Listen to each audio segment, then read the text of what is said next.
sometimes there are pieces of fiction that are produced that have a generational impact, not merely for the quality of the story, but the deeper philosophical and historical themes and notions that they get at. And more specifically, they reflect aspects of our nature and they very accurately convey certain parts of our condition, whether they be the good or the bad. And one of these stories created in recent times, which I think has had a big impact on current art and will continue to do so and will without a doubt go down in history as one of the most memorable and important stories of its time, is the manga produced by Hajime Isayama, Attack on Titan. Now, I know it's a bit of a weird thing for me to be talking about Attack on Titan because I normally talk about history or philosophy, but fictional stories often carry very important symbolic meanings within them, and those symbolic meanings are perhaps more easily or more better conveyed in the form of a fictional story than they are just by repeating them in the form of philosophical jargon or historical narratives. And fictional stories appeal to the masses, and they get across these very complex themes in a very simple manner. And Attack on Titan does this very well. It primarily focuses around the concept of conflict and violence and the cycles that lead to this conflict and violence, the hate and the resentment that lead to these conflicts, and ultimately that these divisive issues, let's say, are a part of our nature. And as long as humans exist, they will always fight. Yet at the same time, whilst there is a kind of chaos to our condition, there is also immense beauty. And these conflicts, these identity crises, these existential angst of ours should not distract us from living life and experiencing the beauty of life. But one of the most important themes, just aside from that more broad theme that has an undertone throughout the whole series, is the cost of freedom and what it really takes to achieve freedom.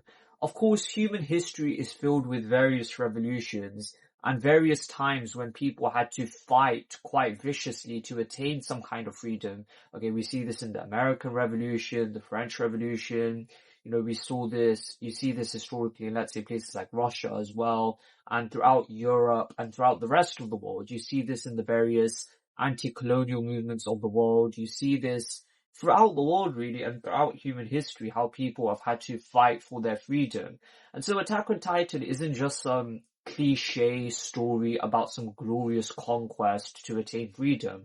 It's about showing and depicting the very real, brutal, vicious costs of fighting for one's liberty and the extent to which one could go to attain this liberty.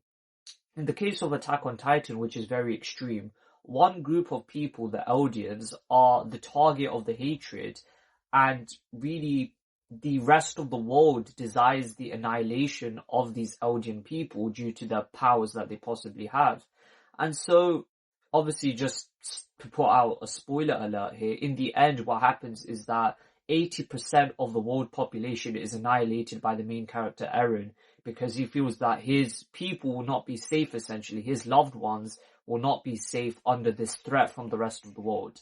And it's a big exaggeration, obviously, and what is done, this genocide of 80% of the world population, is absolutely morally abhorrent. Yet, at the same time, it goes to show the costs of freedom, and that if the whole world is against you and your loved ones, how much are you willing to sacrifice to defend them and their liberty? And so, there's a very realistic portrayal of the costs of, human autonomy, of national self-determination, and what it takes to attain such, freedom. And there's also very interesting notions about positive liberty versus negative liberty, let's say, or liberty attained through depriving others of their rights versus liberty that can come about from doing good for the world and trying to establish one's own liberty, not to the detriment of other people's liberty. And of course, this idea of negative liberty is symbolized or symbolic within the character of Eren, who's the main protagonist, you could say. But Armin, who is, you could say, the other big protagonist of the show, he symbolizes this positive liberty. Because for him, liberty would be to travel the world, to experience new lands, to have new experiences, to discover the reality of the world. And, he has these dreams of visiting new places. For him, liberty is not killing all of his enemies and saving his people from destruction. For him, liberty is the ability to, travel the world and experience the world for how it is without being trapped like a bird in a cage. And so that conflict between positive liberty and negative liberty is a really interesting one. And so overall, Attack on Titan conveys these philosophical themes in a very realistic and albeit quite brutal manner, yet it serves to show us the costs of these values that we so highly seek and the reality of conflict within our condition.